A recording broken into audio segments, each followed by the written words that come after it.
teman-teman semua, perkenalkan nama saya Dia Mentari Putri Remujata.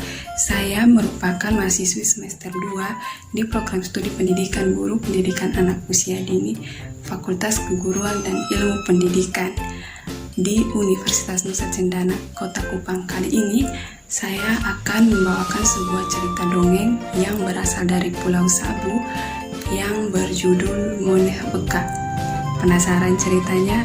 Silakan simak videonya sampai habis. Pada zaman dahulu, di Pulau Sabu, hidup seorang pemuda yang bernama Moneh Beka.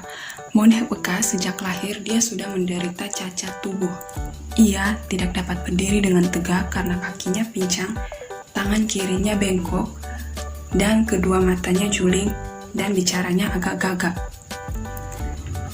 Orang tua Moneh Beka menganggap Moneh Beka adalah aib dalam keluarga. Orang tua Moneh Beka sangat malu dengan keadaan anak mereka, sehingga mereka berniat untuk membuang Moneh Beka ke hutan yang sangat jauh dari rumah mereka. Sehingga pada suatu hari, orang tua Moneh Beka mengajak dia untuk mengikuti mereka mencari kayu di hutan. Sesampainya mereka di hutan, orang tua Moneh Beka menyelinap dari belakang Moneh Beka dan melarikan diri dan pulang ke rumah mereka. Sehingga Moneh Beka sendirian di hutan itu. Hari mulai gelap dan Moneh Beka pun memanggil orang tuanya, dan orang tuanya tidak ada satupun yang muncul di depan Moneh Beka untuk pulang bersama Moneh Beka. Moneh Beka pun merasa ketakutan karena hari mulai gelap. Ketika sedang berjalan di tengah hutan, Moneh Beka pun pingsan sebelum ia menemukan pertolongan. Pada keesokan harinya, Moneh Beka mencoba untuk bangun dan ia tidak bisa bangun karena keterbatasan yang ia punya. Sehingga ia pun duduk dan menangis berteriak. Ternyata di hutan itu ada seorang pemburu yang pergi ke hutan itu untuk mencari buruan. Dan ia mendengar suara tangisan Moneh Beka yang begitu kencang di hutan itu. Sehingga si pemburu mencari sumber suara untuk menolong Moneh Beka. Setelah ia sampai ke sumber suara itu, ia melihat Moneh Beka dan ia merasa kasihan, sehingga ia memberikan bekalnya kepada Moneh Beka, memberikan minumannya kepada Moneh Beka, dan membawa Moneh Beka pulang bersama-sama dengan dia. Dan pemburu itu sudah menganggap Moneh Beka sebagai anaknya sendiri. Si pemburu pun menjaga, merawat, dan menyayangi Moneh Beka seperti anaknya sendiri. Dan waktu itu, menurut kepercayaan orang Sabu, ada seseorang atau penguasa yang dipercayai mereka sebagai Tuhan yang sanggup untuk mengubah nasib mereka, yaitu Raideo. Sehingga suatu kali Moneh Beka meminta izin kepada sang pemburu atau ayah angkatnya untuk pergi ke Raideo, dan ia ingin mengadukan nasibnya kepada Raideo. Pada suatu kali, Moneh Beka meminta izin kepada ayah angkatnya untuk ia pergi mencari Raideo.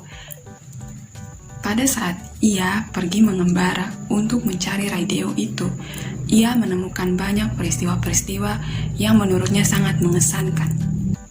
Peristiwa pertama adalah ia bertemu dengan seorang nenek yang sudah tua, tetapi setiap hari ia harus bekerja keras untuk mendapatkan makanan.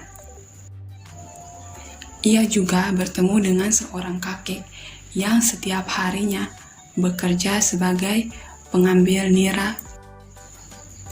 Dalam perjalanannya pun, ia melihat seorang pemburu yang jatuh tertimpa oleh batu yang sangat besar. Akhirnya, dengan seiring berjalannya waktu, tibalah Moneh Beka di tempat Raideo berada. Dia pun menghadap Deo dan dia menceritakan semua nasib atau semua peristiwa yang dialaminya.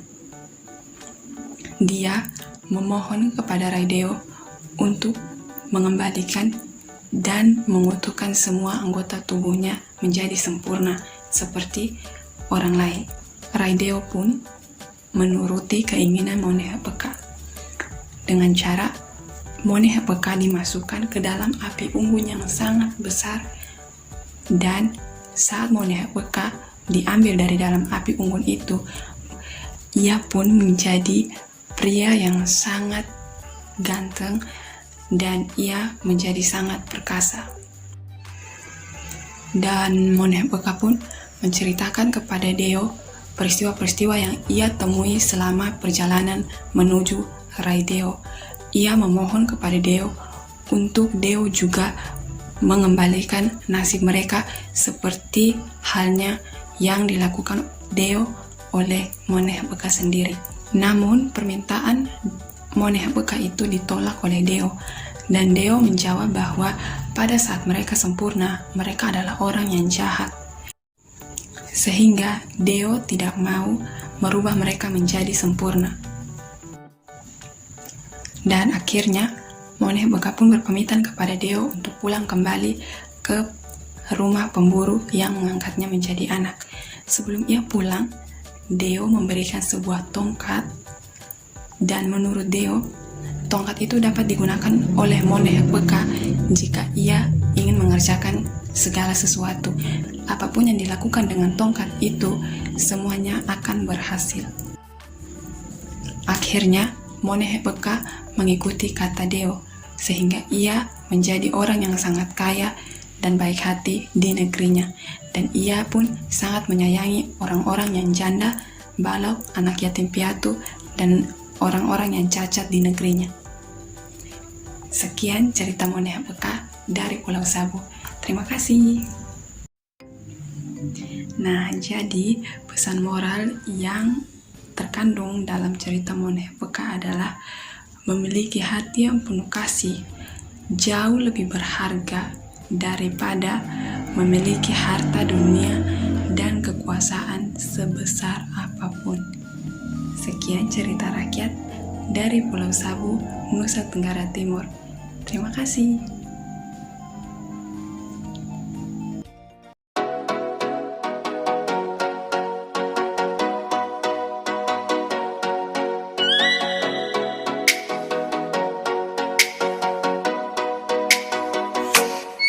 Oh, let me up with